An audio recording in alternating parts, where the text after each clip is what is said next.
राज्यों की साहित्यिक और सांस्कृतिक संस्थाओं से आपने संवाद किया। राज्य के संवैधानिक अभिभावक के रूप में आपने लोगों को प्रोत्साहित किया और एक अलग पहचान और जगह बनाई। झारखंड के राज्यपाल के रूप में आपने सभी 24 जिलों का दौरा किया, वहां के प्रशासन से चर्चा की और आदरणीय प्रधानमंत्री जी ने बताया कैसे आपका लोगों से भावनात्मक लगाव बना। इसी तरह महाराष्ट्र में भी राज्यपाल के रूप में आपने जिलों का दौरा किया, खासकर जनजातीय क्षेत्रों में व्याप्त स्थानीय समस्याओं को सुलझाने में हर प्रकार से स्थानीय प्रशासन को मार्गदर्शन और सहयोग दिया। कोयर बोर्ड के अध्यक्ष के रूप में आपने देश के तटीय इलाकों और खास तौर से केरल में कोयर उद्योग के लिए दीर्घकालिक प्रयास किए। इस क्षेत्र में मूलतः ग्रामीण महिलाएं और जनजातीय परिवार जुड़े।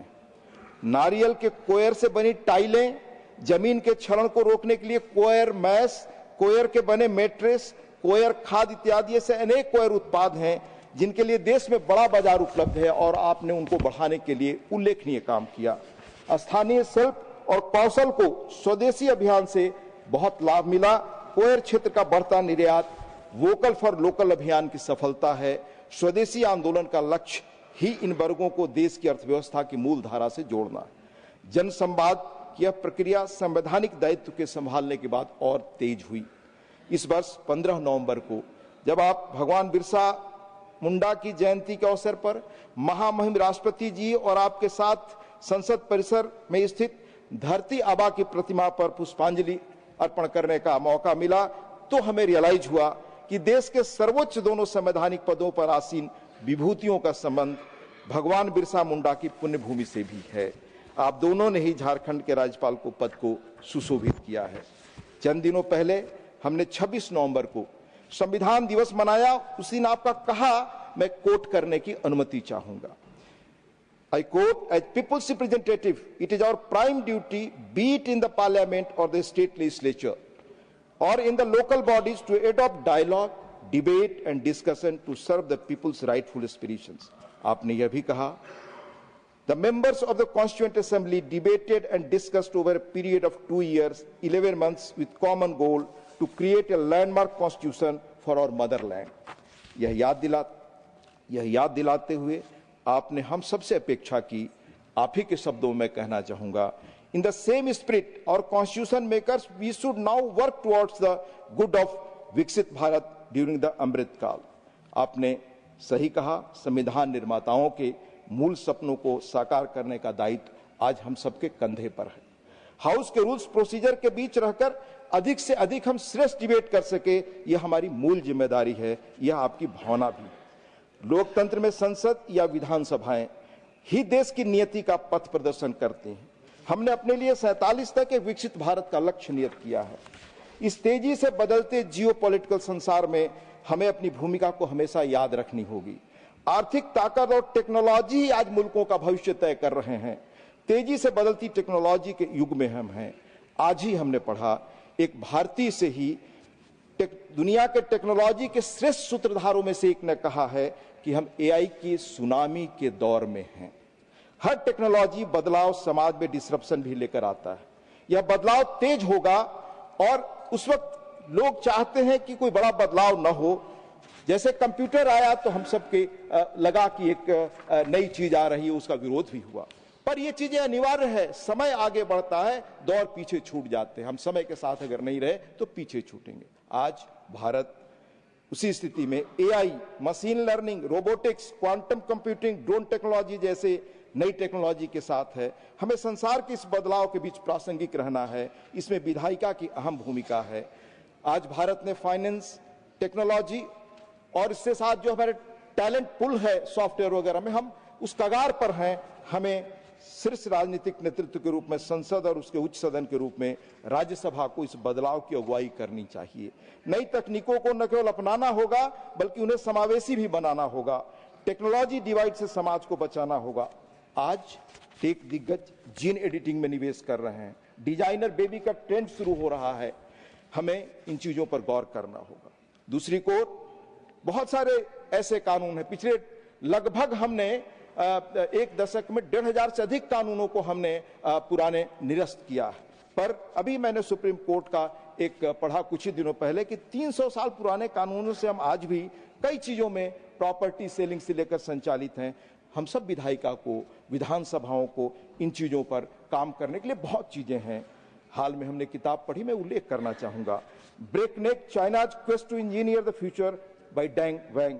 यह दुनिया की दो बड़ी ताकतों के बारे में है, पर दुनिया के हर देश और हर नागरिक के लिए संदेश से भरा, हमारे लिए भी। विचारकों का एक वर्ग कहता है कि एक बड़े देश के लिए लिखा खत है वहां के नीति निर्माताओं से लेकर नागरिकों के लिए।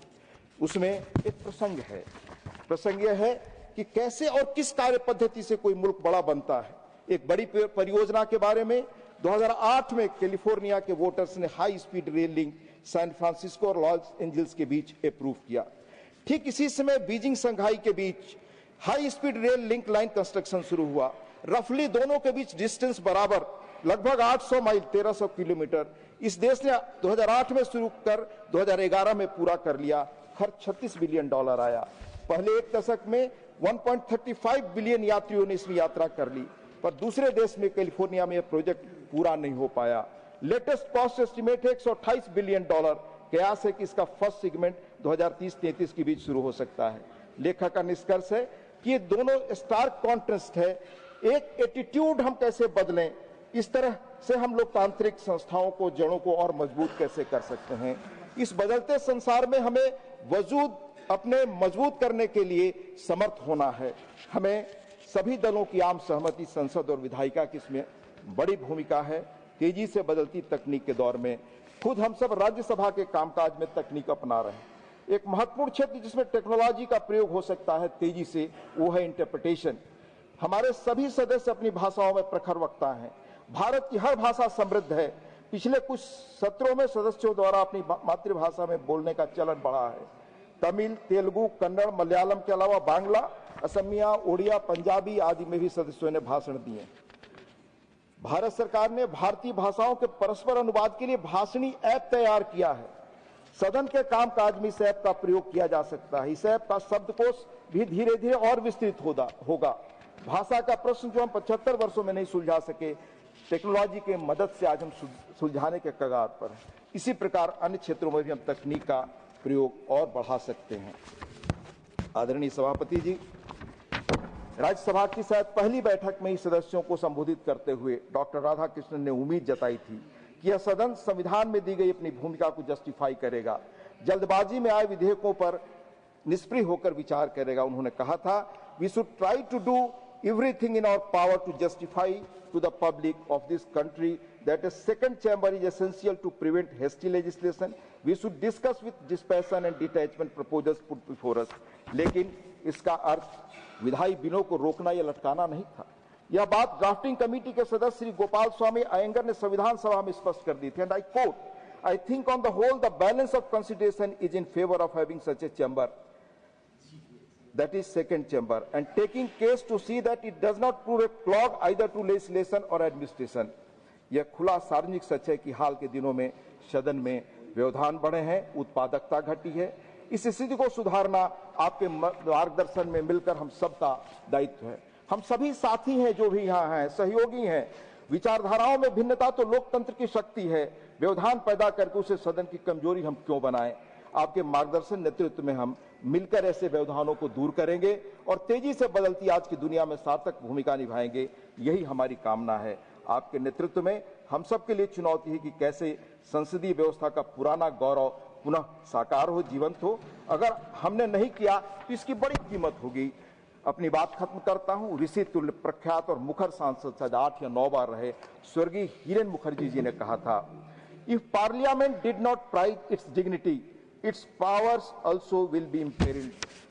अगर संसद ने अपनी गरिमा, अपने महत्व की रक्षा नहीं की तो इसके अधिकार भी खतरे में होंगे। आपके अच्छे स्वास्थ्य की कामना के साथ सुखद भविष्य के लिए बहुत शुभकामनाएं। हम उम्मीद करते हैं कि हम मिलकर एक नई राह, नई पहचान बनाएं। बहुत बहुत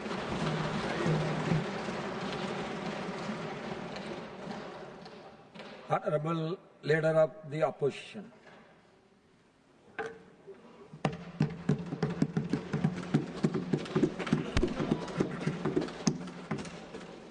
Honorable Chairman, I rise today to extend heartiest felicitation on my own behalf and on behalf of all the opposition members on your assuming the August office of Chairman Rajya Sabha. While I had already congratulated you on election as Vice President of India, I again take this opportunity to reiterate the same on the floor of the House. At the threshold, I wish to re-emphasize the critical importance of the office of the Chairman, Rajya Sabha, which the Constituent Assembly had intended. Chairman, sir, on your rest the heavy responsibility, smooth conduct of the proceedings of the August Council of States, which goes a long way in maintaining the dignity and pivotal relevance of the House. In this context, I consider it apt to quote the following sage words of Dr. Sarvepalli Radhakrishnan, which in a different way our Deputy Chairman has spoken, but this is a relevant portion I am reading from Radhakrishnan's speech. So the first Vice President and Chairman of Rajya Sabha, during his acceptance speech on 16th May 1952, I belong to no party. Why I am saying? Because many people claimed that you belong to their party. So I belong to no party, and that means I belong to every party in this House. Yes. It shall be my endeavor to uphold the traditions, the highest traditions of the parliamentary democracy, and act towards every party with fairness and impartiality, with ill will to none and goodwill to all. A democracy is likely to degenerate into a tyranny if it does not allow the opposition groups to criticize fairly, freely, and frankly the policies of the government. This is Sarvepalli Radhakrishnan's speech. So I am quoting this, and this is the occasion to remind all of us in these circumstances. Sir, the valuable observations were made by Dr. Sarvepalli Radhakrishnan way back in 1952 are still very relevant and pertinent.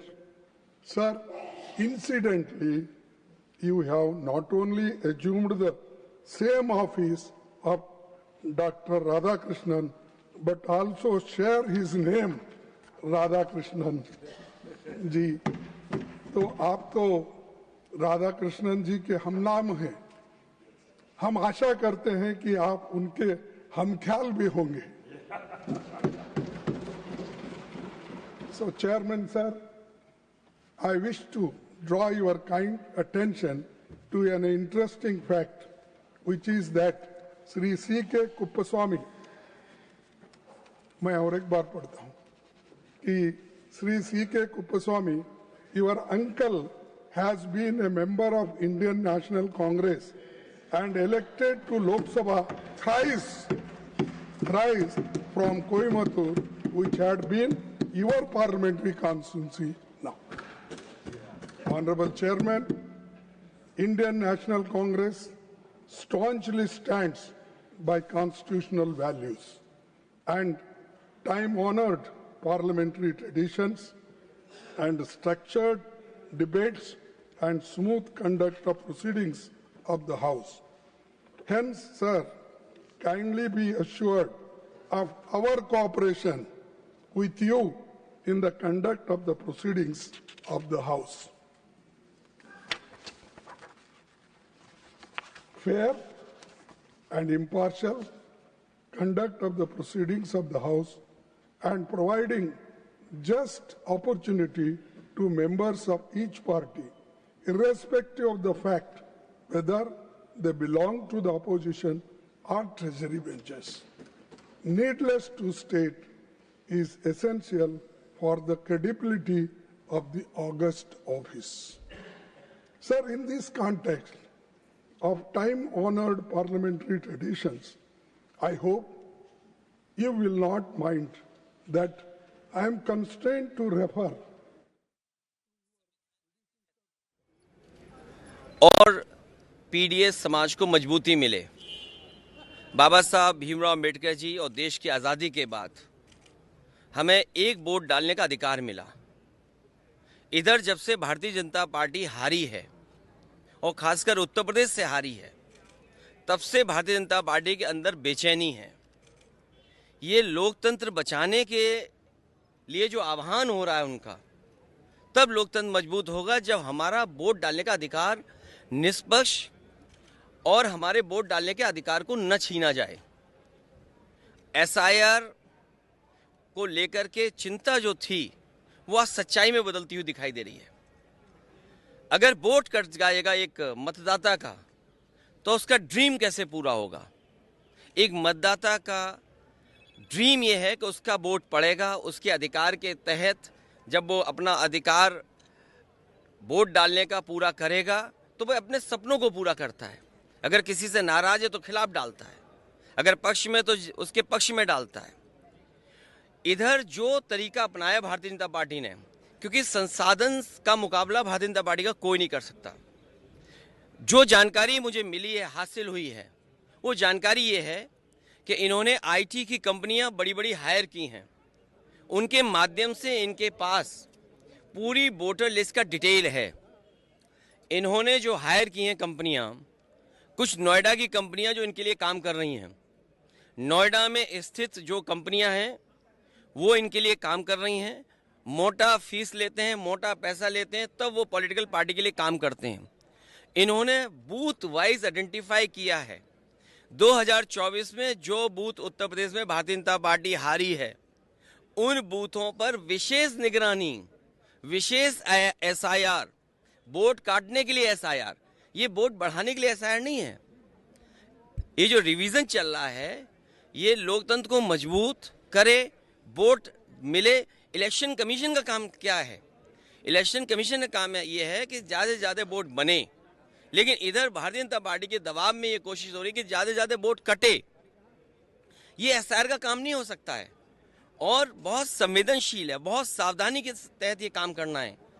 जो बीएलओज हैं, बताया तो ये गया था कि उन्हें training दी जाएगी, उन्हें आज के हिसाब से जो कैसे उन्हें अपलोड करना है, कैसे फॉर्म भरना है, उस सब चीज़ की ट्रेनिंग दी जाएगी। लेकिन ज़मीनी हकीकत हम देखते हैं तो बहुत सारे बीएलओ फॉर्म नहीं भर पा रहे हैं, उन्हें दिक्कतें आ रही अपलोड करने के लिए। कई जगह मैंने खुद देखा, अपने सामने देखा है कि वो जो बीएलओ बने हैं वो अपने परिवारों के सदस्यों के साथ हैं, उनका पूरा परिवार लगा है उनकी मदद करने में। अगर कोई नई पीढ़ी का नौजवान है जो टेक्नोलॉजी को समझता है, मैंने यहाँ तक देखा है कि बेंगलोर और जगह नौकरी कर रहा था, अपनी माँ की मदद करने के लिए नौकरी छोड़ करके आया है, केवल फॉर्म भरवा रहा है एसआईआर के। तो एसआईआर इसलिए हो कि लोकतंत्र मजबूत हो, एसआईआर इसलिए हो कि सभी मतदाता बन जाएं, एसआईआर इसलिए हो कि जिससे कि किसी का वोट न छूटे। ये जिम्मेदारी इलेक्शन कमीशन की है। और फिर बीजेपी ने जानबूझ करके वो तिथि तय की है जिस समय सबसे ज़्यादा शादियां हैं। अगर आप किसी भी पंडित जी से पूछेंगे कि वो समय कौन सा है जिसमें सबसे ज़्यादा शादियां की तारीख निकलती है, तो ये वही दिन है जिसमें एसआईआर चल रहा है। तो बीजेपी ने जानबूझ करके वो तारीखें तय की हैं, वो दिन तय किए हैं जिसमें शादियां सबसे ज़्यादा हैं, जिससे कि लोग इधर उधर जाते हैं, अपना काम करते हैं, मदद करते हैं एक दूसरे की, तो वोट कट जाए। और इधर देखने को मिला कि बड़े पैमाने पे जान गई है। सर्वेश सिंह मुरादाबाद बीएलओ, 30 नवंबर को इनकी मृत्यु होगी, आत्महत्या कर ली, इन्होंने फांसी लगा ली। सर्वेश कुमार गंगवार ड्यूटी के दौरान गिर करके, इतना प्रेशर था उनके ऊपर, फॉर्म भरिए, फॉर्म बांटिए और फॉर्म का काम करिए, अस्पताल में मौत हो गई। विजय कुमार वर्मा ब्रेन हेमरेज हुआ, इलाज के दौरान निधन हो गया। इस परिवार से मैं मिला हूँ। विपिन कुमार यादव मृत्यु हुई, परिवार व वीडियो का काम दबाव बताया गया। और किसका दबाव ऐसा है कि वोट काटिए आप। नाउ अगर मैं एक तर्क देना चाहता हूं, आप सुन लीजिए, एक ही तर्क मैं दूंगा। खड़गे जी, आपका लोकसभा में लीडर ऑफ ऑपोजिशन, आप और आपका चीफ व्हिप जयराम रमेश जी, आप लोगों ने जो हरकतें की हैं, मैं इस सदन में जिक्र करना नहीं चाहता हूं। एक लोकतंत्र में हम एक दूसरे के प्रति सम्मान देना चाहिए। आप बैठिए जी, आप बैठिए। ये तो एलओपी साहब अगर वो विषय से नहीं भटकते तो मुझे कहने का आवश्यकता नहीं पड़ता। सर, ये जो उन्होंने जो मैटर रेफर किया है, ये बहुत अनफॉर्चुनेट है। मैं सदन पर सिर्फ इतने याद दिलाना चाहता हूं कि आप लोगों ने भूतपूर्व उपराष्ट्रपति को, भूतपूर्व चेयरमैन को जिस भाषा का इस्तेमाल करके आप लोगों ने जो अपमान किया, आप क्या वो भूल गए? आप लोगों ने भूतपूर्व चेयरमैन के बारे में जो अनाप शनाप बात करके आप लोगों ने रिमूवल मोशन जो सर्व किया है, और जो भाषा, वो कॉपी अभी भी हमारे पास है। कांग्रेस पार्टी और आप लोगों ने फॉर्मर वाइस प्रेसिडेंट के खिलाफ जो भाषा का इस्तेमाल किया, जो आप लोगों ने रिमूवल नोटिस में जो शब्दों का इस्तेमाल किया, आप लोग खुद सोचिए कि चेयर का गरिमा को आप लोगों ने कितना तार किया है। और आज आप यहाँ ध्यान देने का काम करते हैं। Sorry sir, this is solemn occasion. My appeal is please don't refer to anything which is not necessary on this solemn occasion.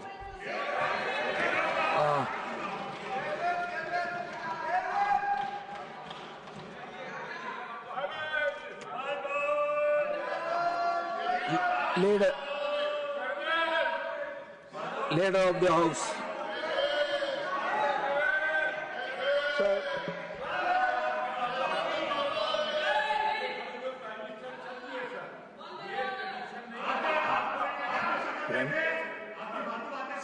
Important,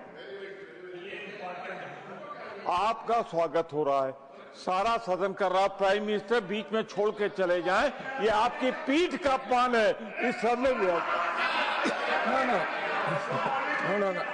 No, not at all. Now, leader of the House. सभापति जी, वैसे आपके सम्मान में जो मुझे वक्तव्य देना है वो सभी वक्ताओं के पश्चात अंत में देने का है, लेकिन मैं बीच में सिर्फ इतना इंटरवीन करना चाहता हूं कि हम ये जो बहुत ही पायस और बहुत ही एक अच्छे वातावरण में आपका फेलिसिटेशन करने का जो कार्यक्रम है, उस कार्यक्रम की हम गरिमा भी बनाए रखें और उसके अनुसार ही अगर हम चर्चा करेंगे तो अच्छा रहेगा। आज के दिन जिस बात की चर्चा बीच में हमारे बहुत ही सम्मानीय लीडर ऑफ ऑपोजिशन ने बात लाई, उन बातों के बारे में अगर चर्चा करने लगें फेयरवेल के विषय पर और बाकी सारे विषय पर, तो मुझे लगता है कि वह इररिलेवेंट भी है और वह समय प्रासंगिक भी नहीं। फिर यहाँ से भी चर्चाएं होंगी कि आपने चीयर लीडर कहा था, फिर यहाँ से भी चर्चाएं होंगी कि आपने उनके खिलाफ एक नहीं 2 बार उनके खिलाफ अविश्वास प्रस्ताव दिया था। तो ये चर्चाएं, जो वातावरण बना है उस वातावरण को बनाने में वह जिसे कहा जाए वो it is an obstacle in the good and congenial environment debate which was going on, number 1. Number 2, प्रधानमंत्री जी पर रेफरेंस करना लीडर ऑफ अपोजिशन की का कि आपने बाहर वक्तव्य दिया और हम भी देंगे। मुझे लगता है कि हमारे बहुत ही सम्मानीय है लीडर ऑफ ऑपोजिशन। ठीक है, आपको बिहार की हार ने, हरियाणा की हार ने, महाराष्ट्र की हार ने काफी तकलीफ पहुंचाई है, लेकिन तकलीफ को डॉक्टर के सामने बोलना चाहिए। तो जब डॉक्टर के सामने वक्त आएगा तो आप बोलिएगा और जब समय आएगा तो बोलिएगा, लेकिन इस अच्छे डिबेट के बीच में मुझे लगता है कि आपके द्वारा आप सभापति के रूप में पहली बार हाउस को कंडक्ट कर रहे हैं, आपके सम्मान में सभी लोग वक्तव्य देंगे तो अच्छा रहेगा, यही मैं कहना चाहता हूं। So, I request all the members to stick on the business. Please don't deviate from the business. Now, through Derek.